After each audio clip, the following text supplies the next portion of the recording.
വയനാട്ടിലെ പോളിംഗ് നിരക്ക് അത് 50% എത്തുന്നു എന്നുള്ള ഒരു വിവരം കൂടി ലഭിക്കുന്നു. PS അർജുൻ, വയനാട്ടിൽ മന്ദഗതിയിലാണ് പോളിംഗ് ആരംഭിച്ചത്. പക്ഷേ കൃത്യമായി വോട്ട് രേഖപ്പെടുത്താൻ വേണ്ടി എല്ലാ ബൂത്തുകളിലേക്കും വോട്ടർമാർ എത്തുന്നുണ്ട്. ഉച്ചയ്ക്ക് ശേഷം വയനാട് ലോക്സഭാ മണ്ഡലത്തിലെ പൊതുവായ ഒരു ചിത്രം എങ്ങനെ വിലയിരുത്താം അർജുൻ?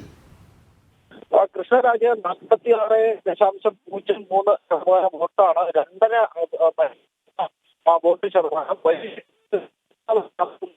പറയാൻ കഴിയില്ല എങ്കിൽ തന്നെയും ഒരു പോളിംഗ് എന്ന് വേണം നമുക്ക് വിശേഷിപ്പിക്കാൻ. കഴിഞ്ഞ തവണ ടോട്ടൽ പോളിംഗ് 73% ഇത്തവണ 75% ഈ പോളിംഗിൽ നിൽക്കാനുള്ള ഒരു സാധ്യതയാണ് കാണുന്നത്. 80-ലേക്ക് കിടക്കാൻ സാധ്യതയില്ല. 2019 80% പോളിംഗ് ഇവിടെ കാണിച്ചത്. അതായത് 80-ലധികം% പോളിംഗ് ഈ പ്രദേശങ്ങൾ അല്ലെങ്കിൽ ഈ വയനാട്ടിൽ കാണിക്കുന്ന ഒരു സാഹചര്യമുണ്ടത്. അതായത് 80.33 2019 പോളിംഗ് എങ്കിൽ പിന്നീട് ഈ 2024 എത്തുമ്പോൾ അത് 73.48% ഇതിൽ നിന്ന് നമുക്ക് കൃത്യമായി വ്യക്തമാക്കുന്നത് ഒരു ഭരണവിരുദ്ധ വികാരം തന്നെയാണ്. അത്തരത്തിലൊരു MP ജയിച്ചു പോയിട്ടും തങ്ങൾക്ക് യാതൊരു വിധത്തിലുള്ള ഉണ്ടായിട്ടില്ല എന്നുള്ളതാണ് വയനാട്ടുകാരുടെ ഏറ്റവും വലിയ പ്രശ്നം. അല്ലെങ്കിൽ അത്തരത്തിൽ വയനാട്ടുകാരുടെ ഒരു സങ്കടം എന്ന് പറയുന്നു അത്തരത്തിൽ തന്നെയാണ്. 2 തവണ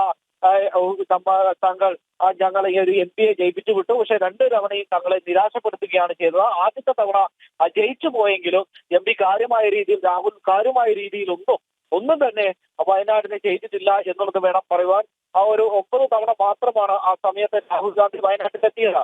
2ാം തവണ 2024 മത്സരിച്ച റായ്ബറേലിയിൽ വിജയം കണ്ടപ്പോൾ വയനാടിനെ ഉപേക്ഷിച്ച് റായ്ബറേലിൽ എത്തുന്ന രാഹുൽ ഗാന്ധി, അതിനു മുമ്പ് രാഹുൽ ഗാന്ധി തന്റെ 2ാമത്തെ വീടാണ് അതുപോലെ ഈ വയനാട് എന്നും അവിടുത്തെ ജനങ്ങൾക്കൊപ്പം എന്നും ഉണ്ടാകുമെന്ന് പറഞ്ഞാണ് ഇത്തരത്തിൽ രാഹുൽ ഗാന്ധി ഈ പ്രദേശത്ത് വോട്ട് പിടിച്ചിട്ടുണ്ടായിരുന്നത്. പക്ഷേ പിന്നീട് വയനാടൻ ജനത വഞ്ചിക്കപ്പെടുന്ന സാഹചര്യമാണ് ഉണ്ടായത്. രാഹുൽ ഗാന്ധി റായ്ബറേലി തെരഞ്ഞെടുക്കുന്നു. ആ ഒരു സമയത്താണ് ഇത്തരത്തിൽ 2019 ആ ഒരു വോട്ട് ശതമാനത്തിൽ അടക്കം രാഹുലിന് 2024 കുറവ് വരുന്ന ഒരു സാഹചര്യവും ഉണ്ടായിരുന്നു. അതുകൊണ്ട് തന്നെ ഈ 2024 ഉപതെരഞ്ഞെടുപ്പിലും ഇത്തരത്തിൽ രാഹുൽ സഹോദരിയെ ഇറക്കി മത്സര രംഗത്ത് ഇറക്കുമ്പോൾ ആ ഒരു സമയത്തും UDF വലിയ ആശങ്കയുണ്ട്. 2 തവണയായി കുറഞ്ഞു വരുന്ന പോളിംഗ് വോട്ട് ഈ ഒരു 2024 ഉപതെരഞ്ഞെടുപ്പ് വരുമ്പോഴും അത് പ്രിയങ്കയെ കാര്യമായി ബാധിക്കുമോ എന്നുള്ള ഒരു UDF ക്യാമ്പിനുണ്ട്. പരമ്പരാഗതമായി തെരഞ്ഞെടുപ്പ് നടന്നത് മുതൽ കോൺഗ്രസിനെയും UDF-നും മാത്രമായി ഉണ്ടായ മണ്ഡലമാണ്, അല്ലെങ്കിൽ അവർ മാത്രം വിജയിച്ചു വന്ന മണ്ഡലമാണ്. പക്ഷേ രാഹുൽ ഗാന്ധിക്ക് ഈ കഴിഞ്ഞ തവണ അടിതെറ്റി എന്ന് വേണം നമുക്ക് പറയാൻ. കാരണം അവരുടെ വോട്ടിൽ കാര്യമായ മാറ്റമാണ് ഉണ്ടായത്. എന്നാൽ തന്നെയും ഇത്തരത്തിൽ രാഹുൽ ഗാന്ധിയുടെ ഒരു വോട്ടിൽ നിന്ന് നമ്മൾ പരിശോധിക്കുകയാണെങ്കിൽ നമ്മൾ നേരത്തെ പറഞ്ഞതാണ് 2019 രാഹുൽ നേടിയത് 7,63,067 വോട്ടാണ്. പക്ഷേ 2024 അദ്ദേഹത്തിന് കിട്ടുന്നത് 6,47,445 വോട്ട് മാത്രമാണ്. അത്രയും മാറ്റം ഇതിൽ വരുന്നു. അവർ ഭൂരിപക്ഷം നോക്കുകയാണെങ്കിൽ 2019 4,31,770 വോട്ട് ശതമാനം അല്ലെങ്കിൽ അത്തരത്തിലുള്ള ഭൂരിപക്ഷം ഉണ്ടായിരുന്ന സമയത്താണ് 2024 എത്തുമ്പോൾ 3,64,422 എന്ന സംഖ്യയിലേക്ക് ഭൂരിപക്ഷം രാഹുൽ ഗാന്ധിയുടെ കുറയുന്നത്. ആനി രാജയെ സംബന്ധിച്ചിടത്തോളം കഴിഞ്ഞ തവണ LDF-നെ സംബന്ധിച്ചിടത്തോളം വലിയ മാറ്റമൊന്നും 2019 നിന്നും 2024 വരുമ്പോൾ കാണാൻ സാധിച്ചിട്ടില്ല. 2019 CPI-യുടെ TP സുനീറാണ് LDF സ്ഥാനാർത്ഥിയെ മത്സരിച്ചത്.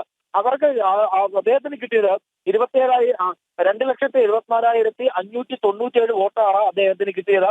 എന്നാൽ ആനി രാജയ്ക്ക് കിട്ടിയത് 2,83,023 വോട്ട്. അതായത് വെറും 10,000 വോട്ടിന്റെ ഒരു അധികം മാത്രമാണ് ആനി രാജയ്ക്ക് ലഭിച്ചിട്ടുള്ളത്. അതുകൊണ്ട് തന്നെ LDF-ന് കാര്യമായ ഒരു മുന്നേറ്റം ഇവിടെ ഉണ്ടാക്കാൻ സാധിച്ചിട്ടില്ല. അതുപോലെ തന്നെ ഈ UDF-ന് ഉണ്ടായിരുന്ന വോട്ടിൽ ഒരു കുറവ് വരികയും ചെയ്തു. ഇവിടെ നേട്ടമുണ്ടാക്കിയത് ഇതിൽ തന്നെയും NDA ആണ്.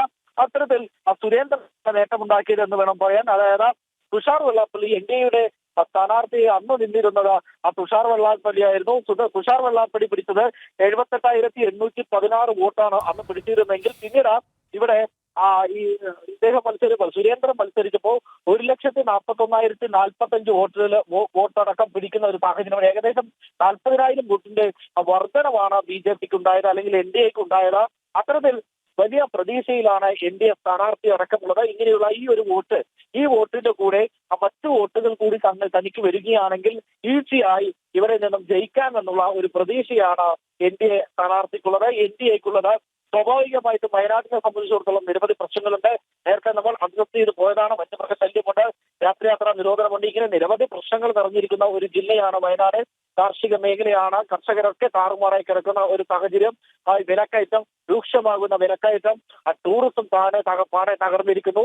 ഇത്തരത്തിലുള്ള വിവിധ പ്രശ്നങ്ങൾ അനുഭവിച്ചു വരുന്ന ജനവിഭാഗമാണുള്ളത്. ആ ഒരു സമയത്താണ് ഇത്തരത്തിലുള്ള ഒരു തെരഞ്ഞെടുപ്പ് വരുന്നത്. അതായത് അവരുടെ വിരലിലെ മഷി പോലും ഒന്ന് മായുന്നതിന് മുമ്പെയാണ് മറ്റൊരു തെരഞ്ഞെടുപ്പ് കൂടി ഇവരുടെ മേൽ അടിച്ചേൽപ്പിക്കപ്പെടുന്നത്. ആ അടിച്ചേൽപ്പിക്കപ്പെടുന്ന തെരഞ്ഞെടുപ്പിൽ ഇവർ വന്ന് വോട്ട് ചെയ്യുമ്പോൾ ഇവരുടെ മനസ്സിൽ എന്താണ് ഉള്ളതെന്നുള്ളതാണ് നമുക്കറിയേണ്ടത്. കൃത്യമായി തന്നെ അവർ അവരുടെ സംവിധാനം വിനിയോഗിക്കുന്നുണ്ട്. ചൂരമല, മുണ്ടക്കൈ വിഭാഗക്കാർ അല്ലെങ്കിൽ പുഞ്ചിരിമട്ടം മേഖലയിലുള്ള ആളുകൾ അടക്കം പോളിംഗ് സ്റ്റേഷനിൽ എത്തിയത് നമ്മൾ കണ്ടതാണ്. മാസങ്ങൾക്ക് ശേഷമാണ് അവർ വീണ്ടും കണ്ടുമുട്ടുന്നത്. ഉറ്റവരും ഉടയവരും ഒക്കെ നഷ്ടപ്പെട്ടവരാണ്, സുഹൃത്തുക്കൾ നഷ്ടപ്പെട്ടവരാണ്.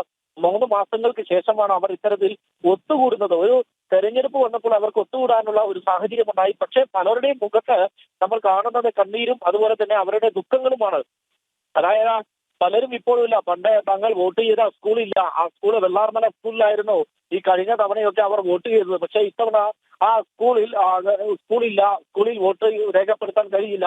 മറ്റൊരു സ്ഥലത്താണ് അവർക്ക് വോട്ട് ചെയ്യാനായി സജ്ജീകരണം ഒരുക്കിയിട്ടുള്ളത്. അത്തരത്തിൽ വലിയൊരു ദുഃഖത്തിന്റെ നടുവിൽ നിൽക്കുന്ന സമയത്താണ് ഇവർ ഈ ഒരു തരത്തിലുള്ള ഒരു വോട്ടിങ്ങിലേക്ക് പോകുന്നത്. മറ്റൊരു പ്രധാനപ്പെട്ട കാര്യം UDFനെ സംബന്ധിച്ചിടത്തോളം വലിയ ആശങ്ക ഈ മണ്ഡലത്തിൽ നിലനിൽക്കുന്നുണ്ട്.